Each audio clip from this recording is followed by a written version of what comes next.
Number 9. Armored truck job. Imagine showing up for a job only to find out it isn't the type of job you had in mind. In fact, it's a criminal operation that you are now a part of. Anthony Curcio placed an ad on Craigslist requesting day laborers. What applicants didn't know was that Curcio needed to keep financing his painkiller addiction, which resulted from a football injury. And the way he wanted to do it was by raiding an armored truck. Curcio reportedly spent 8 months planning this outrageous episode. 10 people were selected, and he wanted them all wearing the same clothes. They arrived, ready for work, and possibly anticipating a day of hard grafting. In the end, they just stood there, and Curcio did all the heavy lifting for them. He appears to have arranged for them to meet in the vicinity of the truck. Curcio disabled the driver and bagged 400,000 pounds before fleeing the scene. He too wore the outfit he asked the, quote, crew to wear. But unlike theirs, Curcio's was held together with Velcro.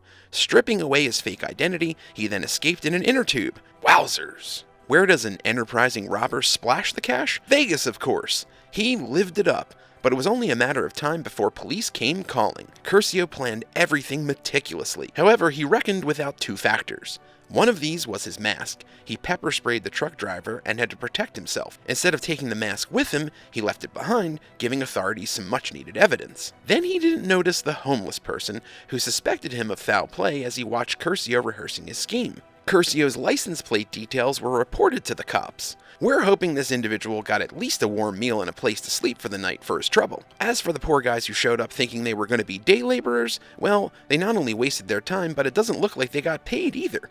When your new boss helps himself to nearly $500,000, you'd hope he'd at least pay your expenses, whether he's only there for 5 minutes or not. Number 8. John Cadis. ABC radio host 47-year-old George Weber's voice was familiar to listeners across America. They may not have recognized his face, but millions would know what he looked like following his brutal death in 2009. Weber was found by police in his New York apartment. He'd suffered over 50 stab wounds on his body, and his wrists and ankles were tied up. When the truth emerged, it completely stunned the fans of the on-air star. He'd apparently placed a Craigslist ad seeking rough sexual intercourse, and had been responded to by a student named John Cadis. Cadis claimed that Weber tried to stab him first, though his background as a Satanist with an interest in S&M made that seem unlikely. As well as killing Weber, Cadis stole things from his guest bedroom, leaving a trail of damage behind him. When Cadis was tried on the adult charge of second-degree murder and criminal possession, it was revealed he and Weber were previously involved. This wasn't proved, but things were thrown into disarray when a mistrial was called. Cadis, who smirked and winked in his videotaped confession and many times during his court hearings, asked for forgiveness. For the death of George Weber, I am sorry, he said. I regret it. Anna Sigak-Nicolazzi, the prosecutor, noted the viciousness of his thrill kill and warned that if the defendant is ever released, he might kill again, stating, "This is exactly the kind of person society should be protected from." It took until 2011 for Cadis to receive his verdict, 25 years to life behind bars. Number 7. The Barbers. In 2013, it was just 3 weeks into the new marriage of Miranda and Elite Barber. On the outside looking in, they appeared to be a happy young couple, but every couple has their kinks. Miranda was 19, and Elite was just about to turn 22. To celebrate, they came up with a twisted idea that resulted in the death of middle-aged Troy LaFerrara. This plan would put them behind bars and make headlines, and it all happened through Craigslist. Placing an ad for companionship, Miranda agreed to meet LaFerrara in a car in Pennsylvania. Unbeknownst to the respondent, Elite was hiding in the back. He restrained LaFerrara with a cord. The victim was reportedly stabbed 20 times and strangled before being left in an alleyway. Phone records showed Miranda's number on Troy LaFerrara's phone, and the authorities closed in on the pair. Miranda told detectives that LaFerrara had manhandled her, so she murdered him to defend herself. Meanwhile, Elite was revealing the details of their terrible murder plot. Elite Barber said in a report that Miranda Barber, whom he married October 22nd, often hired herself as a, quote, companion to men she met on various meetup websites from $50 to $850 an hour. He said he didn't mind because there was no sexual contact between his wife and the clients. She is not a prostitute, he said. What she does is meet men who have broken marriages or no one in their lives, and she meets with them and has delightful conversation. The story raised eyebrows even further when Miranda informed police she was part of a satanic cult and had previously killed no less than 22 people over a period of 6 years. This part of the saga was investigated, but detectives came up with nothing. What was proven beyond doubt was that the barbers were murderers. It appears Miranda, who dubbed herself Super Miranda when carrying out her crimes, had a troubled background in Alaska. She was influenced by the TV show Dexter and reportedly saw herself as a warped righter of wrongs, slaughtering those who deserved to die. She also said that she kept a favorite knife that had notches on it, one for each of her victims. In 2014, Miranda and Elite were sentenced to life imprisonment with no parole. Number 6. Gladiator Gerbils. This one is a little more lighthearted. While it sounds like a concept for a Pixar movie, Gladiator Gerbils are apparently a thing. It started off as a ruse, just an ad posted by a mischievous Craigslist user. He posted a picture and a fake ad saying he had fighting gerbils for sale. Imagine a little gerbil in a gladiator suit holding a mini sword. A dozen combative rodents were promoted on the platform. We're not sure what led the user to issue the shout-out, but it's a safe bet he was a little bored. Anyhow, his days got more interesting thanks to the epic response his ad received. The gladiator gerbil market is thriving, if this is any indication. After several weeks, the hamster-esque hubbub died down, which gets us thinking. Did the humorous stunt inspire others? Are gerbils currently being trained for battle as we speak? And when they're ready, will they be advertised on Craigslist? This guy could have really started something. He said he was, quote, quite impressed at the amount of people who resorted to Craigslist for seeking out gladiator-like gerbils. Would you watch a movie about gladiator gerbils? Let me know in the comments below, and if you're liking this video, hit that thumbs up and subscribe button if you haven't already. Number 5. Richard Beasley. Middle-aged Craigslist user Richard Beasley posted numerous job advertisements on the service, but there was a horrifying twist. None of the ads were genuine. They were simply an excuse to lure unsuspecting people to their deaths. Targeting middle-aged males like himself, Beasley promised them a live-in caretaker role, $300 a week, and a 2-bedroom trailer in exchange for taking care of 688 acres of hilly property. Instead, they were murdered and their possessions taken. On November 6, 2011, 48-year-old Scott Davis, who had just moved back to Ohio and was looking for work, responded to the ad that seemed a little too promising. He went to a Noble County restaurant to meet his new employer. Beasley introduced himself as Jack. Alongside Jack was a teenager he said was his nephew. Beasley and teenage accomplice Brogan Rafferty took Davis to the woodlands he would supposedly be watching over. Davis didn't realize what was happening till it was almost too late. The pair planned to shoot him in the back, but Davis was alerted by the clicking noise of the gun. He turned around just in time for the bullet to hit him in the elbow. He ran for his life and hid out in the wilderness for 7 hours before making it to a house to call 911. Davis managed to escape and find help, but others weren't so lucky. 3 men died at the hands of Beasley and Rafferty. The pair dug graves in preparation for their heinous crimes. Beasley posted the Craigslist ads at someone else's house, and the owner thought that his name was Dutch. Thankfully, Beasley was caught after getting in contact with the homeowner. He didn't know the FBI were onto him.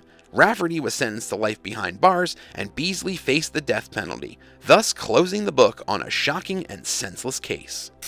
Number 4. Hairdresser horror. Craigslist is a one-stop shop for all your lifestyle needs. You can apply for a job, post a vacancy, or advertise your services there. One person who did the latter was 35-year-old Mary M. Simpson, a hairstylist living in New Jersey. She would travel to people's homes and treat them to a well-deserved new hairdo. However, not all customers are happy ones. An incident reportedly broke out in 2016 when someone objected to the haircut they received. We're not quite sure how it happened, but apparently an argument broke out that didn't end well for the client. Simpson pepper sprayed her. Yep, while it isn't uncommon for women to carry pepper spray, the stuff tends to be used in extreme circumstances. This is the first time we've heard of it being applied during a home hairdressing visit. When Simpson was brought in by police, she was charged with aggravated assault and unlawful possession. Beauty is in the eye of the beholder, but when you can't see because your face is full of pepper spray, that idea goes out the window. Number 3. Shey-Rima Silveira. Why splash out a ton of money on a big church wedding when you can get married at home with a group of pals? That was how Portland, Oregon couple Kitty and Sean Sonnenschein wanted to celebrate their love. They just reckoned without their celebrant, the Reverend Shey-Rima Silveira. Kitty and Sean contacted the Reverend after seeing her details on, you guessed it, Craigslist. Getting someone to officiate your wedding via Craigslist? It may sound unorthodox, but the explanation makes sense. Apparently, the person they booked had to drop out at the last minute, the couple needed someone fast, and the Reverend Shey-Rima Silveira appeared to fit the bill. So the wedding happened, The bride was kissed, and everyone went home happy. In the Rev's case, a little too happy. You see, the newlyweds requested wedding gifts in the shape of Home Depot gift cards. The practically minded pair wanted to create a great kitchen, and it was a pretty clever move to do things that way.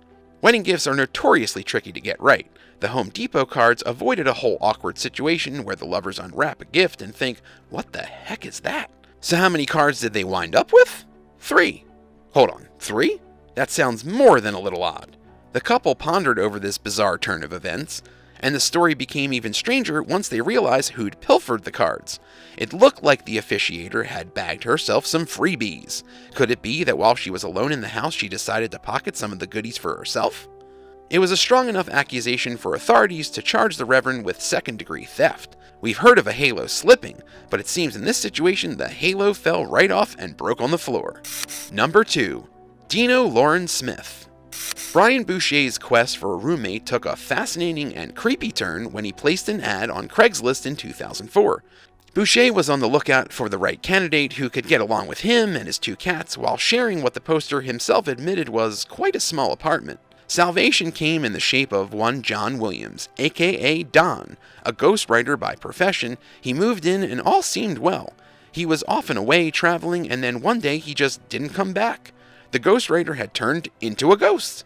Several weeks went by, and Boucher decided to bite the bullet and look into Don's room. And that's when the horror began.